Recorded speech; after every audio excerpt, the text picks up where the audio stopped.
যাদবপুর বলে নয়, সারা রাজ্যের বিষয়ে আমরা একসাথে লড়াই করতে চেয়েছিলাম।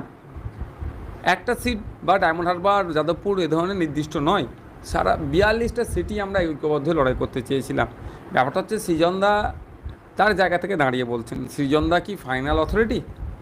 সর্বোচ্চ চূড়ান্ত সিদ্ধান্ত তো সৃজনদা নিতে পারেন না। যদি সৃজনদা নিতে পারতেন চূড়ান্ত সিদ্ধান্ত, তাহলে আমি আগেই বলেছিলাম এই জোটটা সহজই হয়ে যেত। ফলে সৃজনদার যে আশা করছে, আশাটা ফলস্বরূপ হবে না। কারণ তাদের যারা সিনিয়র লিডার আছে, যারা যারা ডিসিশান নেয়, তাদের মধ্যে অনেকে হয়তো চাইছেন এই জোটটা হোক। ভাঙড়ের মধ্যে আপনারা, ভাঙড় বিধানসভার মধ্যে আপনাদের শক্তি আছে, আপনারা প্রত্যেকটা বুথে আপনারা এজেন্ট দিতে পারবেন, কিন্তু আরও 6টা বিধানসভা রয়েছে যাদবপুর লোকসভা কেন্দ্রে। সেই 6টা লোকসভায় তো আপনারা, বিধানসভায় তো আপনাদের তেমন মানে কর্মী সমর্থক নেই। 6টা জায়গায় আপনি সমীক্ষা করেছেন আইএসএফকে নিয়ে? কোনো টিম আছে আপনার?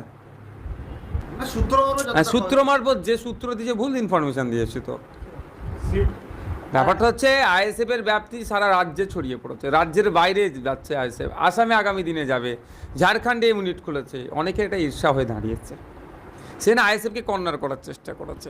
দুটো বিষয় আপনার কথা অনুযায়ী, অনেকের কথাটা ধরে বলছে আইএসএফের 4টে লোক নাই। 4টে লোক নাই তো ডায়মন্ড হারবারে নওশাদ সিদ্দিকী দাঁড়ায় না বলে অনেকের বুক ফাটছে কেন? আবার উল্টে বলছে আইএসএফের 4টে লোক নাই। তো যাদবপুর কেন্দ্রে আমাদের দুর্বল জায়গাটার নাম হচ্ছে যাদবপুর বিধানসভা।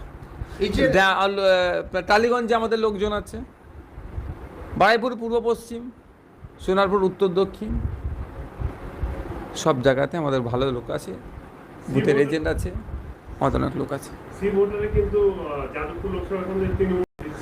অনেকে অনেক কথা বলবে, তাহলে প্রার্থী তুলে নিয়ে আমরা সায়নী ঘোষকে ছেড়ে দিই।